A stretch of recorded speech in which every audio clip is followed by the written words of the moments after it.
El memo de hoy es el resultado de, yo no sé si ustedes permitan groserías, pero es el resultado de comer mucha mierda.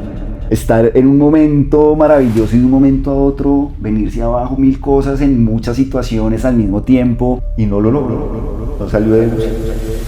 Falleció y pues fue un putazo muy fuerte.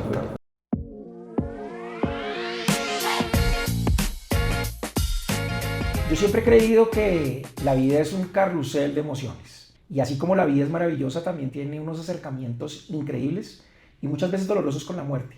Pero siempre hay fe y esperanza. Y como dice el dicho, donde hay un buen amigo, hay un buen abrigo. Hoy les quiero presentar a un gran amigo del alma, a Carlos Guillermo Granados Palacio. Yo le digo Memito y tengo la fortuna de conocerlo hace muchos años, como se van a dar cuenta ahora. Querido Carlos Guillermo, querido Memito, bienvenido a este podcast de Regresando a la Muerte. ¿Cómo vamos? ¿Quiere, papá? Gracias, papá. A mí me encanta, Memito, porque este podcast, a diferencia de los demás, no tiene ningún tipo de guión, ¿te has dado cuenta? Antes de empezar a grabarlo... Eso me tiene nerviosito. Pero es que si lo hablábamos previamente se ve falso. Gracias, Yanquita, acá feliz por su invitación. Digamos que la propuesta, no estoy acostumbrado a este tipo de espacios, pero tenga la plena certeza de que su amistad y la posibilidad también de expresarme con tranquilidad ante usted me da tranquilidad y acá estoy. Vamos a ver cómo sale esto. Tengo la total confianza de que va a guiar este podcast de la mejor manera, pues para que la gente nos conozca un poco más. Ya, yo les cuento, en este trasegar de la vida con tantos momentos, y usted los ha vivido siempre conmigo, tengo que decirle que tengo la fortuna, la alegría, o también no sé cómo llamarlo, de conocerlo hace más de 40 años. Increíble, pero sí. Estamos llegando casi a los 50 años, y hoy quise que fuera nuestro invitado especial en este podcast, porque creo que su historia de vida merece ser contada, Memito, porque usted ha sido, desde que lo conozco, desde los 4 o 5 años, siempre el mismo ser humano. Y pues qué bueno, Memito, que nos cuente un poco quién es Carlos Guillermo y cómo era ese niño, pero que también tenía una cantidad de anécdotas que le pasaban todos los días. Sí, además, Jan fue partícipe y protagonista de muchas de ellas, pero yo nací en Bogotá, en el hospital militar, y a los 3 días pues estábamos ya acá en el Bremen, en Mosquera, en un barrio tradicional de mi municipio al que amo. Y nací en el año 78, toda la vida en Mosquera, estudié en el Salesiano con usted, pues toda mi vida se desarrolló acá con ustedes. Desde pequeñitos.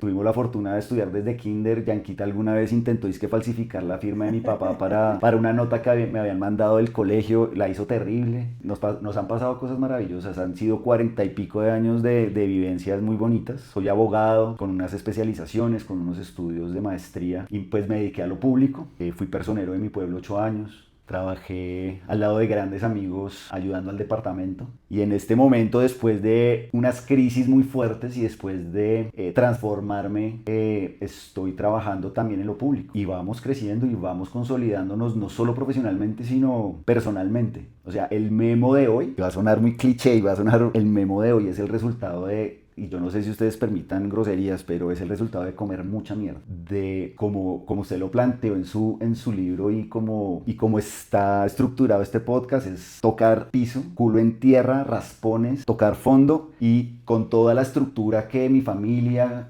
toda la estructura que mis amigos reales me dan, pues salir adelante y volver casi de la muerte. Es que es una cosa muy berraca, hermano. O sea, estar en un momento maravilloso y de un momento a otro venirse abajo mil cosas en muchas situaciones al mismo tiempo, asimilarlas es complejo, es muy duro. Y usted estuvo ahí siempre, además, estuvo ahí siempre. Ahí he estado, Memito, y yo les quiero contar primero, los que lo conocen sé que se alegran muchísimo de verlo o de escucharlo, que siempre es de lo público, y el otro día lo vi en un video, decía, servir es estar ahí, y usted siempre ha estado ahí. ¿Y por qué con esa introducción que usted les decía, me siento muy contento? Porque hablando antes de entrar aquí 2 o 3 palabras, la gente piensa que nuestra vida, y particularmente lo que usted ha vivido, ha sido una vida llena de satisfacciones, que siempre ha estado en la cima, que siempre ha tenido sonrisas, y en esa vida han existido muchos vacíos. Y ya vamos a llegar ahí, Memito, porque eso se trata el podcast, de ponerse en los zapatos del otro y que a través de las vivencias de las personas que tienen la valentía de sentarse ahí, que empecemos a contarles cómo funciona la realidad de todo esto. Y si fuera un podcast quizás de experiencias profesionales exitosas, yo creo que usted estaría ahí inmerso. Pero Memito, es esa historia de vida y yo quiero que la empecemos a transmitir. ¿Cómo crece usted en una familia llena de amor, con un par de viejos que se aman y se amaban con el alma, y con unos hermanos que además tenían unas cualidades y unos atributos muy importantes para que vean cómo funcionan esas familias colombianas desde la esencia? Mi papá, boyaco, y mi mamá paisa, y se vinieron a vivir al Bremen cuando se estaba poblando Mosquera y cuando se estaba creando el pueblo. Mis papás se casaron en el 77 y me tuvieron al año. Hoy precisamente están cumpliendo 40 años, 48 años de matrimonio. Y pues era el hijo deseado. A diferencia de muchas coyunturas y muchas historias de familia, digamos, en mi caso yo era el hijo deseado y era el nieto deseado. Y empezó la vida en Mosquera haciendo unos esfuerzos impresionantes y apostándole a que nos educáramos bien. Y por eso mi papá, a ver, es que entrar en la historia de Mosquera y en la coyuntura es complejo, pero en esa época había un colegio privado que costaba más que el resto, pero que generaba tranquilidad en términos de calidad educativa, pero mi papá no podía costear. Pidió un préstamo para los primeros 6 meses de pensión, con la certeza de que el man iba a mejorar en el trabajo y que le iban a aumentar, y efectivamente así lo hizo. Y entramos, y yo entré a estudiar, después mis hermanos entraron a estudiar allá, que es el Liceo Campestre Santa Teresita, donde nos conocimos. Y eso evidencia mucho lo que se ve, la historia después de todo esto, y es ese esfuerzo, ese amor, ese derrotero de educar bien a los chinos, de que estén en un ambiente bonito, de que estén en un ambiente que les permita trascender, y obviamente en la búsqueda de surgir. Y así fuimos creciendo. Y fuimos encontrando buenos amigos en el proceso, viendo a mi papá emprender, caer, también tocar piso, pero también salir adelante. Y fue una infancia y una, digamos, una historia muy bonita. Muy unidos. Tengo un hermano economista, tengo una hermana médico que vive por fuera del país. Nos amamos con el alma, totalmente diferentes el uno del otro. Pero para concretar un poco el tema, pues es una infancia y una juventud muy bonita.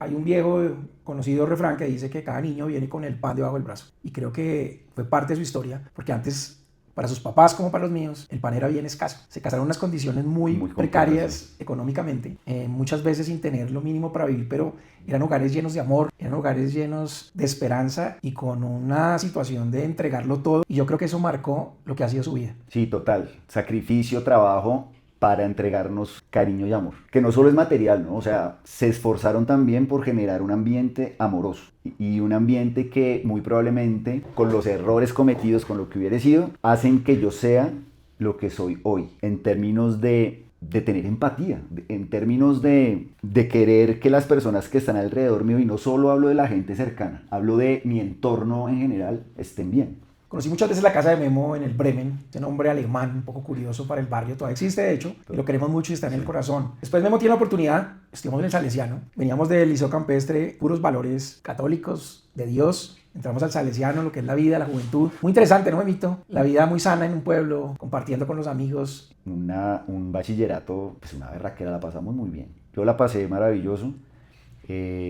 Y gran parte de las experiencias que uno cuenta a veces cuando está con los amigos echándose una pola, pero yo creo que ahí se consolidó mucho de esa vocación hacia lo público de un grupo de estudiantes que estábamos ahí rondando en el colegio. Tuve la oportunidad de conocer también ese momento y ver a su papá y su mamá siempre acompañándolo, apoyándolo, entendiendo que el cambio generacional que se estaba presentando en ese momento, veníamos de unos papás absolutamente amorosos pero estrictos, que vivieron una vida totalmente diferente, y nosotros empezamos a vivir la universidad. Yo creo que también nos dio la visión de una vida diferente, y sobre todo, Memito, porque veníamos de pueblo, y eso no se puede negar. Los que somos de pueblo tenemos unas costumbres totalmente diferentes a la gente de ciudad. Cuando yo empecé a ir a la universidad, yo ni siquiera sabía coger una buseta. Yo llegaba con mi ropita a la universidad, Memito, y se lo digo de corazón, todo feliz, y me miraban como raro porque yo me vestía al estilo pueblo, y mis papás me vestían todavía como ese niño, con profundo orgullo, lo digo hoy, no me da ninguna pena, pero yo creo que eso nos dio esa posibilidad, Memito, de crecer del lado también de la gente y conocer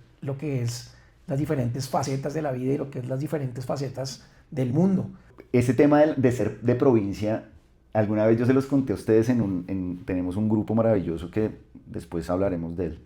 La primera vez que yo me fui de Bogotá de Mosquera a Bogotá, pues yo estaba asustado, y el man estaba asustado porque me iba a ir en buseta. Entonces, hermano, y yo, papá, pero si me pierdo, ¿qué hago? Yo no sé qué. Entonces mi papá llega y me dice, hermano, usted, si se pierde en Bogotá, mire Monserrate. Si usted mira hacia Monserrate, ese es el oriente, ese es el oriente. A mano derecha ese es el sur, a mano izquierda ese es el norte. Y a sus espaldas, viendo a Monserrate, es su casa, es el occidente. Usted vaya, esa es su brújula, hermano. Y mira, a mí nunca se me olvida esa guía de mi papá, esa vaina para mí. Y cuando mis chinos empezaron a coger bus, les dije lo mismo, hermano, si se pierden Monserrate, oriente, ta.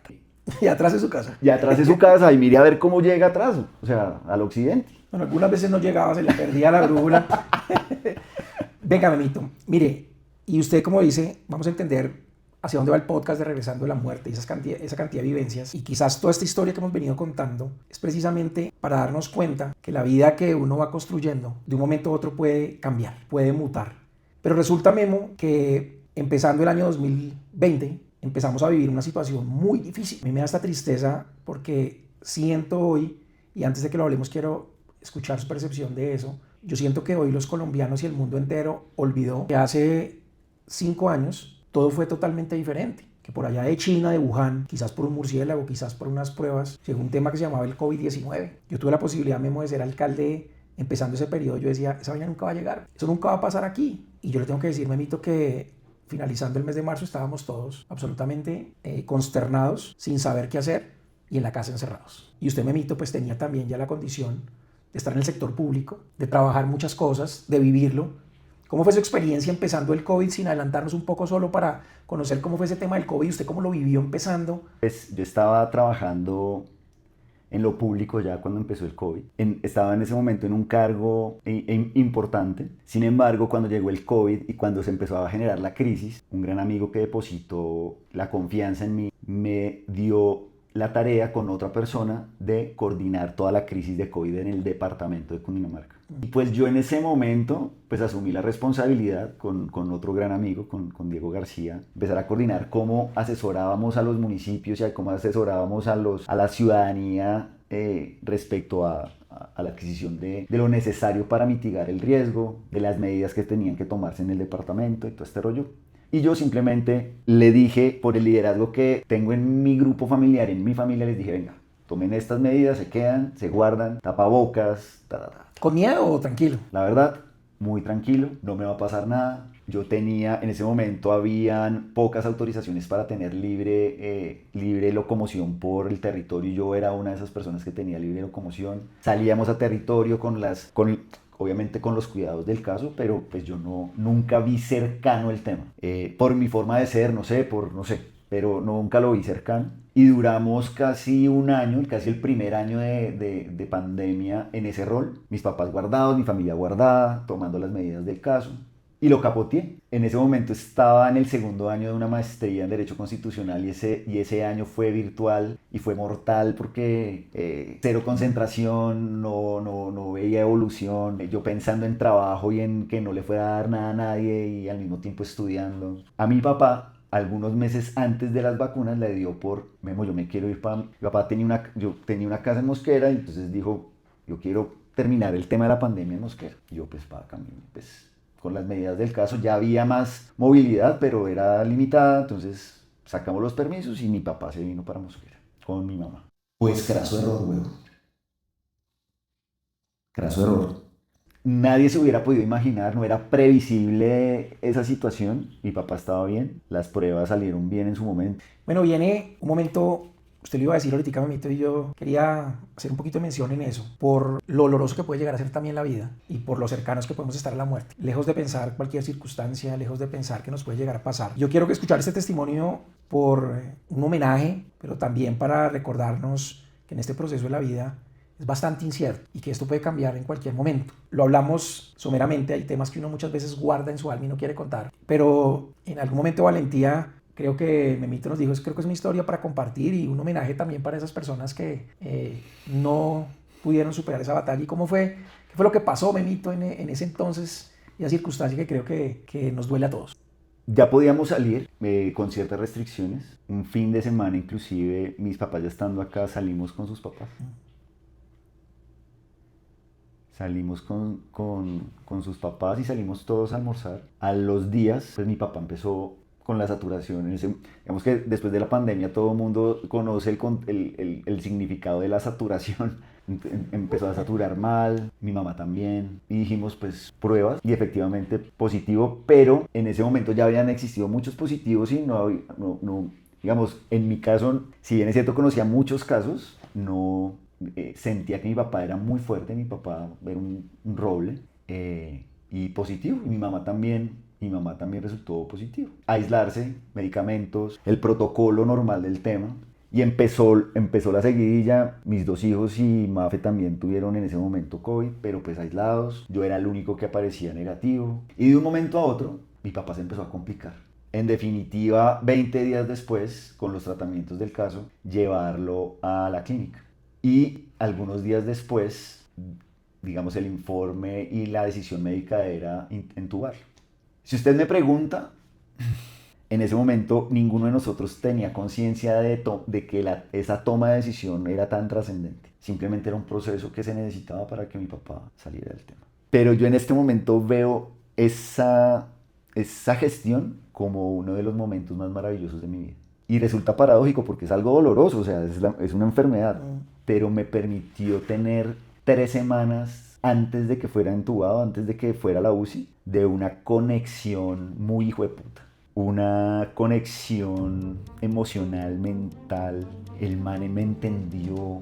Yo no sé si ustedes sepan, pero yo tengo a mis papás tatuados. Yo ando tatuado, entonces tengo a mis papás tatuados en el pecho. Mi papá me la montaba porque decía que parecía un mafioso ruso. 3 semanas tuvimos para hablar. Yo estaba todos los días allá.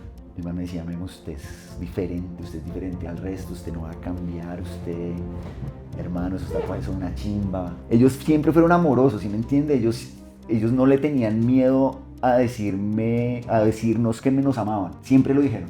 Pero en esas 3 semanas, huevón, como que el man botó todo prejuicio, y me veía o sea, manica, siéntase orgulloso, usted es diferente al resto y no cambie. El man siempre cuestionó eso. Usted es raro, hermano, usted por qué se viste así, usted por qué esos tenis, hermano, y cómo se tatúa y mira a su hermano. Sí, o sea, ¿sí me entiende? Y en ese momento el man dijo, Caos, no cambie, usted es perfecto así.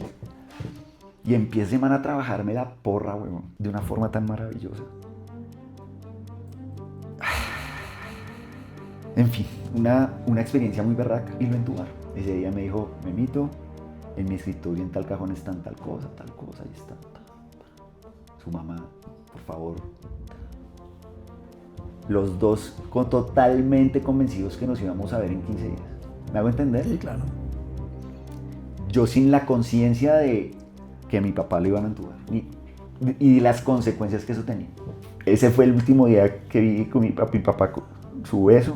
Tuve la fortuna que no tuvieron mis hermanos ni mi mamá de darle su beso y no lo logró, no salió de UCI y falleció y pues fue un totazo muy hijueputa.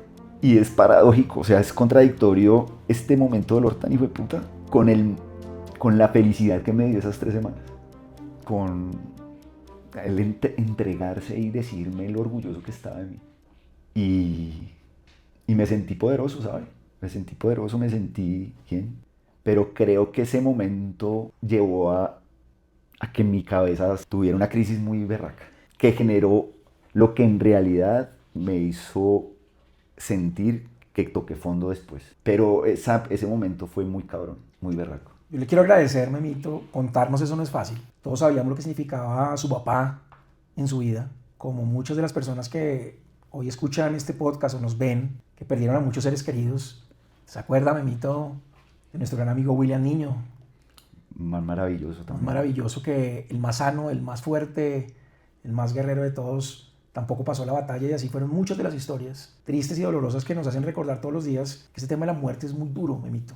Y hoy lo queríamos contar y compartir desde esa esencia, porque usted a través del tiempo y después de esas historias y después de ese momento tan complicado, y nos le estaba diciendo, inclusive ahorita, estaba diciendo, me cambió la vida. Fue un golpe demasiado duro. Y lo que antes parecía tranquilo, normal, que iba por el mejor camino, se fue en barrena. Y empezaron a sentirse una cantidad de cosas dolorosas y la vida cambió. Pero creo que la vida cambió y mutó de una manera muy difícil. Mutó, y yo en ese momento no tuve la capacidad, ni los instrumentos, ni las herramientas como para asimilar el totazo. Y Yanquita se vino como un tsunami todo. No solo por la muerte de mi papá, por la pandemia, por el aislamiento, por las situaciones de familia, por la interacción con la familia. Salieron a flote miles de problemas que uno probablemente de los cuales no era consciente. ¿En serio me está pasando eso a mí? Estamos hablando de un momento muy específico que es el COVID, lo que tiene la pandemia, lo que trae, y una consecuencia en mi caso muy dolorosa, que es la muerte de mi papá. Pero hay algo que queda en la cabeza que no le permite a uno gestionar ciertas emociones y ciertas situaciones. Y en mi caso, hermano, si estaba de culo pa'l piñal con lo de mi papá, tiempo después me di cuenta que estaba en el puto abismo por muchas situaciones que se dieron y que no supe gestionar. Y es que el regreso de la muerte, para regresar de ese abismo se requieren herramientas y la gente no las tiene. Y si yo estoy acá en este momento, como dije en algún momento, este memo de hoy está aquí, fortalecido, sanando huevonadas, sanando tristezas, sanando crisis, relaciones, sufriendo las consecuencias también de acciones y de decisiones mal tomadas, frenteando y asumiendo que uno puede salir, pero con herramientas, con ayuda. Uno solo no puede. Por algo mi papá falleció, por algo toqué fondo, por algo se presentaron todas esas situaciones. ¿Sí? Yo quiero entender un poco eso, ese tipo de situaciones de muerte que muchas veces nos rodean, nos llevan al abismo. Y a mí algo de lo que usted dice que me parece súper interesante es que no logramos tener las herramientas, reconocerlas, para que cuando se den esos momentos tengamos la palanca, tengamos la fuerza. Y yo creo, mi querido Memo, que además de ese dolor físico, de muchas muertes de personas, el tema psicológico fue terriblemente difícil. Usted toca el abismo y dice, toqué fondo. Sí, no, terrible. Después de todo esto, a mí digamos, no supe gestionar ciertas emociones, tomé malas decisiones. Y esas malas decisiones y el no gestionar mis emociones hicieron que, por ejemplo, me separara. Y uno empieza a echarle la culpa a otras cosas. Uno empieza a buscar una justificación en algo. Entonces, no, es que mi papá se murió y uno tiene que encontrar un responsable en otro lado. Pero en realidad, si uno mismo no se gestiona y no se hace responsable de sus acciones o sus omisiones, pues no va a salir del mierdero. Y ojalá la gente escuche y entienda esto. La gente tiene una imagen de uno que en realidad no necesariamente es. Con ese miedo a la soledad, entonces uno toma decisiones que no están bien. Y llega un momento, Yanquita, en el que yo dije, hermano, no puedo. Y un día me mamé. O sea, no podía más, Yanquita. O sea, ahí es donde uno se da cuenta quién está realmente. Uno se da cuenta que la fe es importante. Y decido levantar la mano, güey.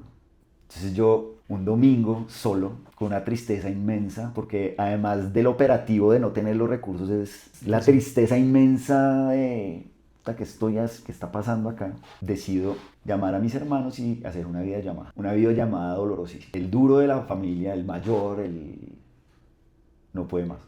Llamo a un grupo de amigos muy selecto y les digo lo mismo, no puedo más. Y empiezo a ver luz, empiezan a haber estrategias y empiezo a hacerme responsable de lo que tengo que hacer. Es uno mismo sin herramientas, me empiezo terapia.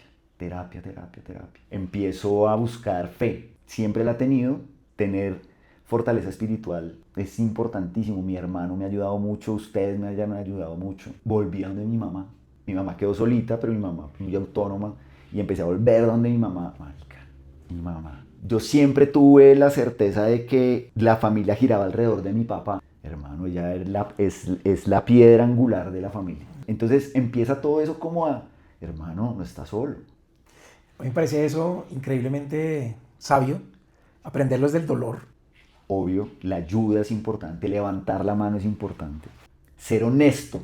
Imagínense yo sentar a mis hijos acostumbrados a un nivel de vida bueno, superior a la media, y decirles, hermano, no hay. Yo lo admiro, Memito. No hay. Para ir cerrando este podcast, yo quiero hacer una pequeña reflexión. Mire, contamos la historia de la vida de Memo, una vida muy bonita, con problemas, con dificultades, y de un momento a otro lo tocan una cantidad de circunstancias que lo hacen tocar fondo. Yo quiero recabar en 3 puntos fundamentales. 1, tener la valentía, el coraje, el valor de levantar la mano. No es fácil. No es fácil. Estoy mal. Y menos en nuestro entorno.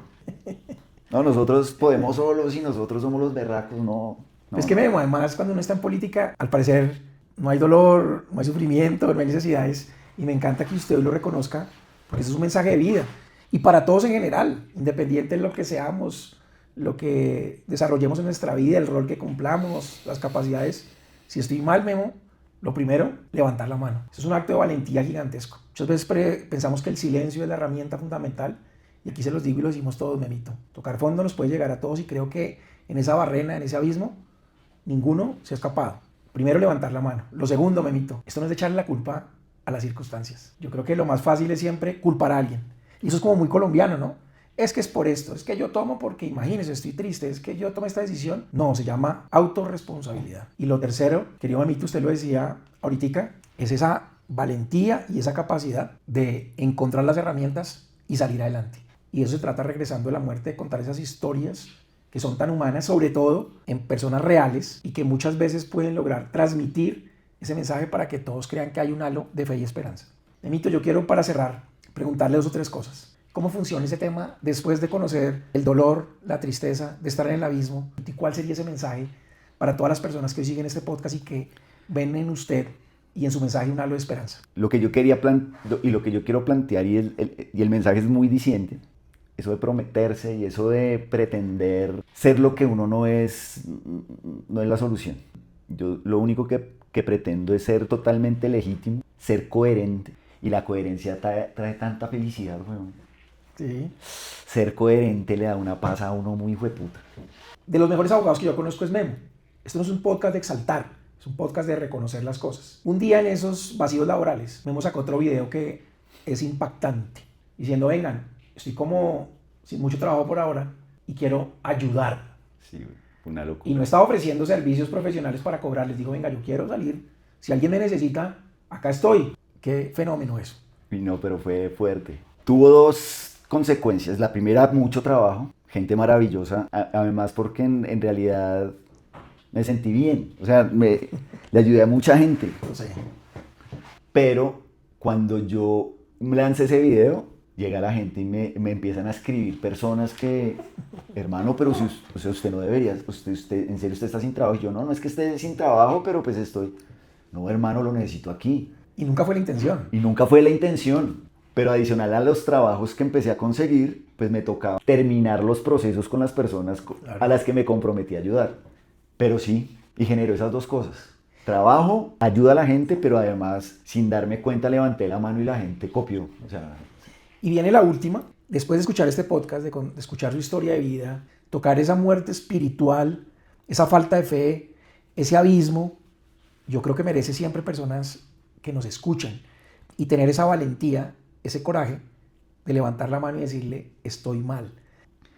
Muy probablemente vamos a llegar a la conclusión de que necesitamos apoyo real, técnico, científico, terapéutico, pero si ustedes lo consideran y si ven en mí la posibilidad de poder iniciar ese camino hacia pedir esa ayuda con tranquilidad, acá siempre estaré. Estoy totalmente convencido en este momento de que sucede, y es que la gente sí puede cambiar. La gente sí tiene la capacidad de desestructurarse, de modificarse, de entender que es valiosa. Y sí, sigo creyendo en la gente, sigo creyendo en la posibilidad que tiene la gente de cambiar. Y así como yo tengo esa convicción después de todo este lío del que estamos saliendo, espero que ustedes también le den la oportunidad a la gente de demostrar que pueden salir adelante. Yo quiero que este gran amigo, este gran hombre, Carlos Guillermo, y que estoy seguro que los que no lo conocen y que hoy escuchan el podcast, se van a reconocer en usted, que van a empezar a valorar que una persona con sus condiciones humanas, profesionales, familiares, tenga la valentía de sentarse en esa silla, a decir que regresó de la muerte física, con unas situaciones psicológicas a raíz de muchas cosas. Yo creo que eso inspira a otros a decir que sí se puede. Emito ese mensaje final. Usted siempre lo ha dicho, sin tratar de ser proféticos. ¿Cuál es ese mensaje final, Memito, para que la gente regrese a la muerte? Mire, Yanquita, uno no puede solo, levante la mano. Siempre hay un grupo de personas, hay un entorno que lo va a ayudar a uno a salir del fondo. Muchas gracias, mi hermano, lo quiero con el corazón. Yo también. Lo conozco hace 45 años y espero que podamos disfrutar al menos otros 45 años más. Y ojalá Dios nos permita llegar a viejos, o más viejos quizás, para seguir disfrutando de su presencia, de su compañía, pero sobre todo como empezó el podcast, con ese amigo que además es abrigo. Regresar de la muerte, si es posible, cuando levantamos la mano. Chino, gracias. Bacán, Chino. Quiero mucho.